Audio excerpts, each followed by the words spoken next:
On se retrouve pour une nouvelle vidéo sur des anecdotes. Voilà, 5 anecdotes sur la Corée, enfin des souvenirs.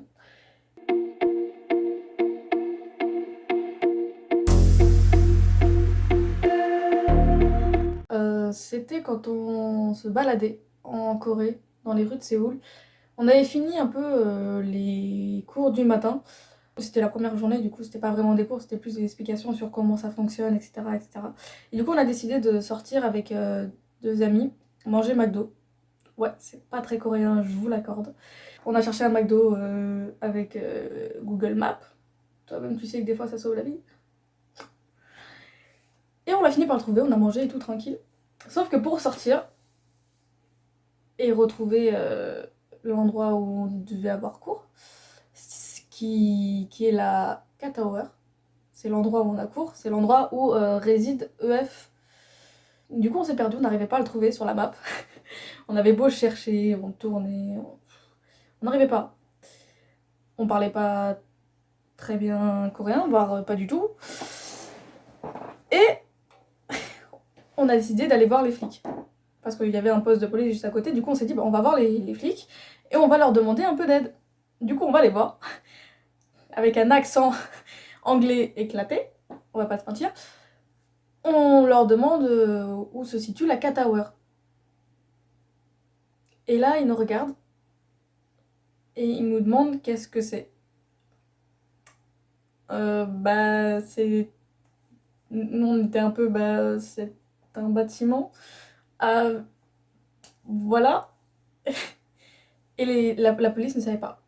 La police ne savait pas où se trouvait la Cat Tower. Et il nous disait, vous êtes sûr que c'est la Cat Tower Je lui dis, on est là, oui, oui, c'est la Cat Tower. Et les flics nous disaient, vous êtes sûr parce qu'il y a la J Tower, qui est à quelques rues d'ici, mais il n'y a pas de Cat Tower. Du coup, il y a un jeune qui nous a un peu aidé. Il a regardé sur la map, ils étaient quatre. Quatre, nice, quatre. Ils étaient quatre à nous aider en fait. Ils étaient là avec leur grande carte en train de chercher la Cat Tower. Il y en avait un qui était sur son téléphone pour chercher la Cat Tower. Une vraie galère. Tout ça pour nous emmener à un endroit à l'opposé de là où à la base on devait aller. On a fini par la trouver tout seul, hein, comme des grands. Mais on est arrivé un peu en retard à la réunion. Quand on nous a demandé pourquoi on était en retard, on leur a dit bah on s'est perdu et la police a pas su nous aider. Si vous allez un jour en Corée avec EF Séoul, bah bonne chance si vous vous perdez pour la retrouver. Hein. Parce que même les flics ne savent pas qu'elle existe la Cat Tower.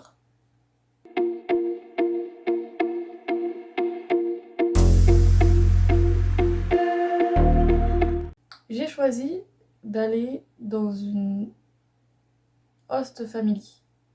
Donc au lieu d'aller dans un hôtel tout et tout, j'ai décidé d'aller dans une famille coréenne pour pouvoir mieux m'imprégner de la culture et pouvoir parler. C'est plus pratique de parler avec des gens qui ne parlent que coréen. Et j'étais avec deux amis dans la house family. Il y avait Claudia et il y avait Floriane. Moi j'habitais dans la chambre avec Claudia. Donc on avait nos lits et il y avait une porte qui était du côté du lit à Claudia. Mais elle ne menait à rien. Il y avait rien derrière en fait.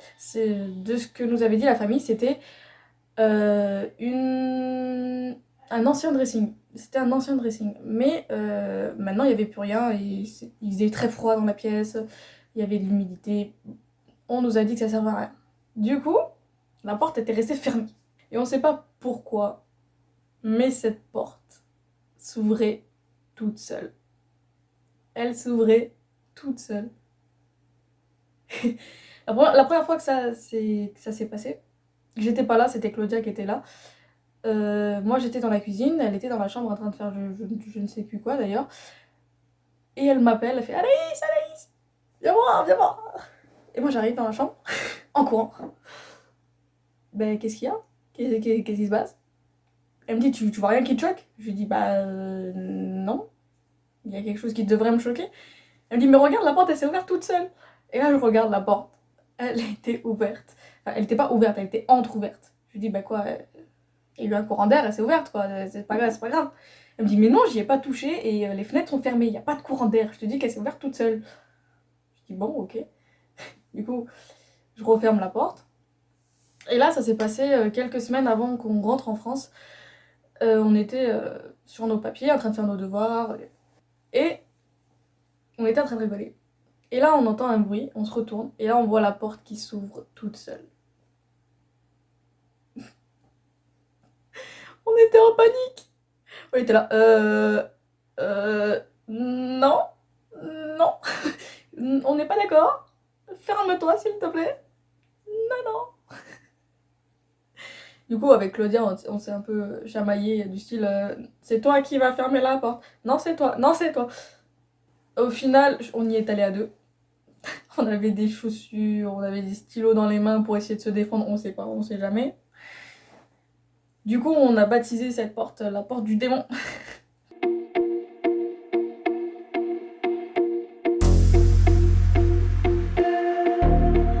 La troisième anecdote, elle est mi-triste, mi-drôle. Euh, dans notre famille d'accueil, le père de celle qui nous logeait est décédé. Et ils sont partis à l'hôpital pour faire les préparatifs et tout, tralala. Et avec Claudia, on est resté à la maison parce qu'on ne voulait pas s'imposer, c'est normal. Ils font leur deuil, on les laisse tranquilles. Donc on est resté dans notre chambre. Florian était reparti en France parce que c'était pendant les vacances de Noël. On reçoit un appel de Jisoo, c'est le fils de celle qui nous héberge, qui nous dit bah venez, ma mère, ma tante et tout veulent que vous veniez, vous venez manger avec nous et on a envie de vous voir, on n'a pas trop envie de vous laisser seul. Du coup, avec Claudia, on dit d'accord, on vient, on s'habille, on sort. Alors, faut savoir qu'à ce moment-là, il faisait -10 avec un ressenti de -21. Comment vous dire qu'il faisait froid? Même les mots ne suffisent pas, il faisait froid. Claudia était avec sa grosse doudoune. Moi j'avais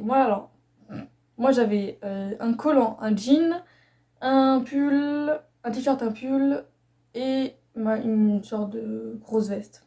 Mais Claudia avait sa grosse doudoune. Donc on marche une quinzaine de minutes jusqu'à arriver à l'hôpital. Et arrivé devant l'hôpital, il y a une sorte de petite pente en fait. Et on commence à descendre cette pente. Pour précision, moi j'étais en basket et Claudia était en talon. Mais il y avait du verglas.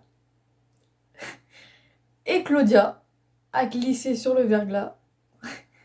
Et elle est tombée en position demande au mariage en face de moi. Comment vous dire que c'était très drôle. Parce qu'en fait, il y a aussi une particularité en Corée, c'est que quand vous portez les mêmes vêtements que quelqu'un d'autre, ils vont tendance à penser que vous êtes en couple parce que c'est des manières de couple en fait de faire ça.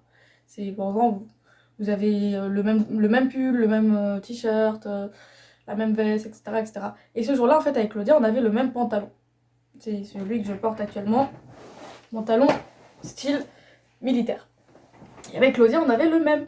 On portait le même pantalon. Du coup, quand elle est tombée en demande de mariage, moi j'ai rigolé. Elle a rigolé. Sauf que, à ce moment-là, il y avait une vieille dame qui passait et un couple qui passait. Et ils étaient persuadés qu'elle était en train de me demander au mariage. Du coup, ils étaient très gênés. On continuait leur route et en mode c'est deux étrangères, deux lesbiennes, elles me demandent le mariage, mais qu'est-ce qu'elles font là? Et moi j'étais mort de rire. Bon, c'est pas le pire, c'est que Jisoo, le fils, arrive pour nous guider à l'intérieur de l'hôpital, parce que nous on savait pas où c'était. Et quand il arrive, il voit la scène et il dit là mais qu'est-ce que vous faites?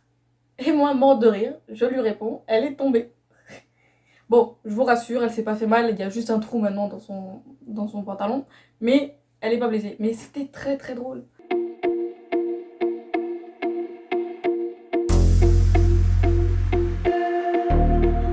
C'était pendant les vacances de Noël. Avec mon groupe d'amis, on avait décidé de tirer au sort le nom de quelqu'un du groupe pour lui offrir 2 cadeaux. Un cadeau cool et un cadeau troll. Après ça, on a décidé d'aller acheter les cadeaux. Du coup, on s'est séparés en plusieurs groupes. Floriane étant en France, elle avait déjà acheté les cadeaux, je crois. Et du coup, moi j'étais avec Léa et Claudia avec Johan. Donc on s'est séparés, on est allé au Coex. C'est un big d'endroit avec plein de magasins, un peu de tout et n'importe quoi. Ça va de l'alimentaire jusqu'aux vêtements, en passant par les jouets, les bijoux et tout ce que tu veux. Voilà. Et il faisait froid aussi. Hein, n'allez jamais en hiver en Corée. Il fait froid, vraiment. Il fait très froid. Mais bref. Du coup, on y va. On galère un peu à trouver les cadeaux. Et on a passé vraiment toute la journée dans le magasin. On est arrivé vers 10h du matin, je crois. On est reparti presque à la fermeture à 22h, je crois, un truc comme ça. Et on a passé toute la journée là-bas. Je suis pas très talon. Et dans des journées comme ça, je me remercie de ne pas être très talon. Parce que passer une journée en talon, t'as mal aux pieds à la fin de la journée. Ne mentez pas, ne mentez pas. C'est vrai. Et là, Léa, qui était en talon, avait mal aux pieds. Je lui dis, écoute, on va se poser un peu et on verra ce que ça donne. Elle dit, on se pose. Sauf qu'elle a toujours mal aux pieds. Elle dit, c'est bon, j'en ai marre. Elle enlève ses chaussures et elle a fini la journée marcher en chaussettes au Coex. Je plaisante pas. Elle a vraiment passé toute la fin de journée à marcher en chaussettes au Coex. Avec ses chaussures dans mon sac. Le pire, c'est que les gens s'en foutaient. Personne ne faisait attention à nous.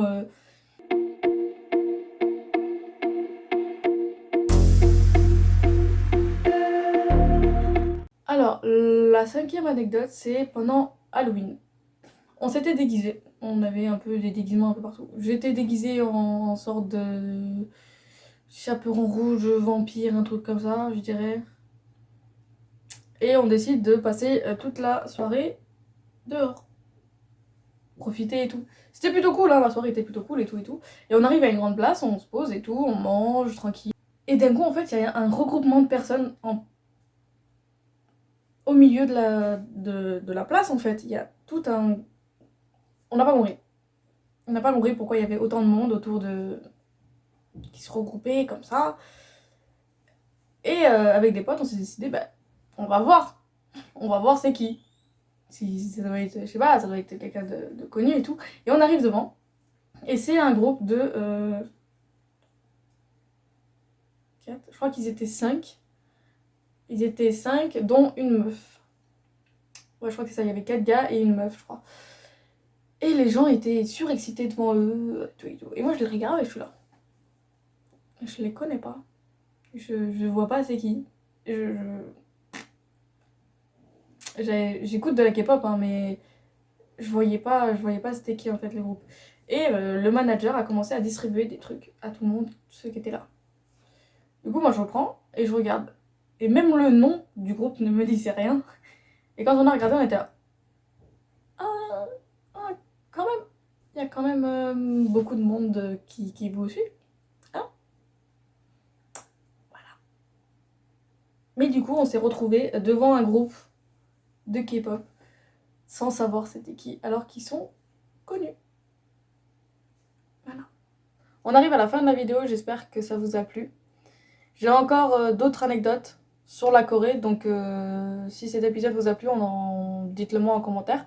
J'en ferai un deuxième avec Ravi, et pourquoi pas avec les personnes concernées, si c'est possible, parce que étant donné qu'on est toujours en confinement, c'est compliqué, mais on peut toujours trouver un arrangement pour essayer de... Ils seront peut-être là sans être là. Du coup, c'est à vous de voir si vous avez aimé ou pas, dites-le moi en commentaire. Pourquoi pas liker la vidéo, vous abonner si ça vous a plu, pourquoi pas. Et sur ce, je vous souhaite une bonne journée ou une bonne soirée. Bisous!